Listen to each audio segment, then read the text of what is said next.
एक ऐसे समाज की कल्पना करिए जहां लोग अपने हीरो से इतना प्यार करते हैं कि अगर वह बीमार पड़ जाए तो उनके फैंस भी वही बीमारी अपने अंदर इंजेक्ट करवाना चाहते हैं ताकि वे अपने स्टार का दर्द महसूस कर सकें।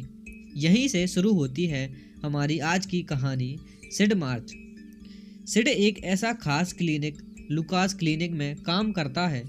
यह कोई साधारण अस्पताल नहीं है। यहाँ मशहूर हस्तियों के शरीर से वायरस खरीदे जाते हैं। जब कोई बड़ा सेलिब्रिटी बीमार होता है तो क्लिनिक उसका खून लेकर उसमें मौजूद वायरस को थोड़ा बदल देता है ताकि वह दूसरे लोगों में न फैले। फिर उन फैंस का मोटी रकम लेकर वही वायरस इंजेक्ट किया जाता है जो अपने स्टार जैसा दर्द महसूस करना चाहते हैं। सिड का पार्टनर है डायरेक्टोरिक, जो कि एक बड़ी कंपनी में वायरस हासिल करता है। दुनिया की सबसे बड़ी स्टार है हैना गेस्ट। लोग उसके हर स्टाइल, हर बीमारी और हर दर्द के दीवाने हैं। कई बार तो उसे जानबूझकर बीमार किया जाता है ताकि उसके वायरस को बेचा जा सके। लेकिन सिड बहुत ही लालची इंसान है। वह चोरी छिपे वायरस अपने शरीर में इंजेक्ट करता है। वह खुद को कंटेनर बनाकर वायरस बाहर ले जाता है और घर पहुंचकर मशीन से खून शुद्ध कर लेता है और वायरस निकालकर ब्लैक मार्केट में आर्विड को बेच देता है। आर्विड भी अजीब धंधे में है।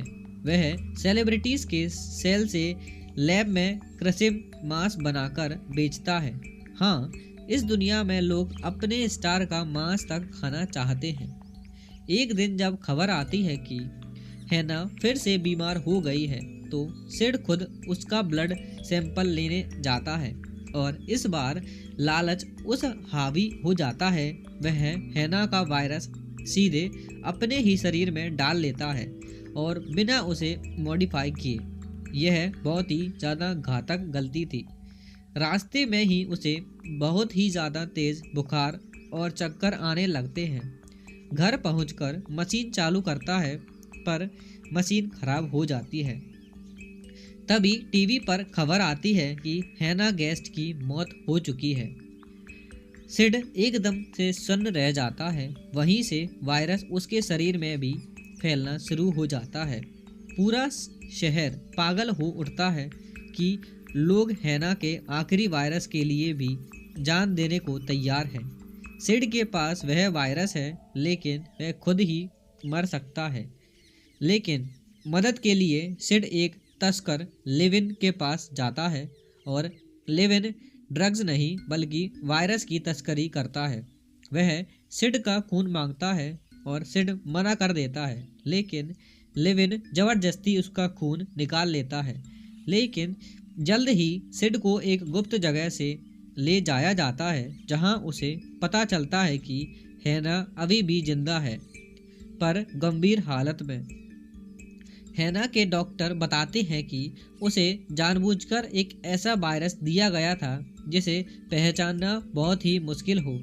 यह एक फार्मा कंपनी की चाल थी। उसकी मौत से उन्हें अरबों का फायदा होना था। लेकिन सिड समझ जाता है कि यह सब पैसा कमाने का एक नया खेल है। लेकिन लेविन सिड को लाइव टीवी पर दिखाकर पैसा कमाना चाहता है। सिड उसे धमकाकर भाग निकलता है और अब सिड के सामने दो रास्ते हैं, सच का साथ दे या लालच का। वह कंपनी से समझौता कर लेता है और कुछ समय बाद दिखाई जाता है कि सिड बिल्कुल ही ठीक हो चुका है। उसने कंपनी से उसका एंटीडोट ले लिया होता है। असलियत में सामने आती है कि हैना को मार दिया गया है और उसके शरीर को एक मशीन में डालकर उसकी नकली प्रतिक्रियाएं बनाई जाती हैं। सिड उन कृत्रिम शरीरों से वायरस निकालकर बेचता है। वह इतना पागल है कि एक कृत्रिम हैना का हाथ काटकर उसका खून पीता है। अब कहानी बदलती है और मध्यम आयु का गेराल्ड और उसका युवा पत्नी जेसी अपने रिश्ते को सुधारने के लिए छुट्टी पर एक सुनसान झील वाले घर में चले जाते हैं। रास्ते में वे एक जंगली कुत्ता देखते हैं जो कि किसी जानवर को खा रहा है। माहौल पहले से ही डरावना है और घर पहुंचकर गेरल्ड एक गेम खेलने का सुझाव देता है। वह जेसी को बिस्तर से हटाकर और वहां पर बैठ जाता है। मजाक जल्द ही एक खतरनाक हो जाता है और गेरल्ड उसका दम घोटने लगता है। जेसी विरोध करती है, लेकिन तभी गेरल्ड को दिल का दौरा पड़ता है और वह वहीं पर मर जाता है। जेसी हथकड़ी में बनी रह जाती है और दरवाज़ा खुला था। वहीं जंगली कुत्ता अंदर आता है और गेरल्ड की लाश खाने लगता है। जेसी चीखती है पर आसपास कोई भी नहीं होता। वह प्यासा तो तड़पता लेकिन है। तभी उसे लगता है कि गेरल्ड उससे बात कर रहा है और असल में वह उसका भ्रम है। उसके बचपन के जख्म सामने आने लगते हैं और उसका सौतेला पिता उसे माउस कहकर सताता था। गेरल्ड भी उसे यही कहता था।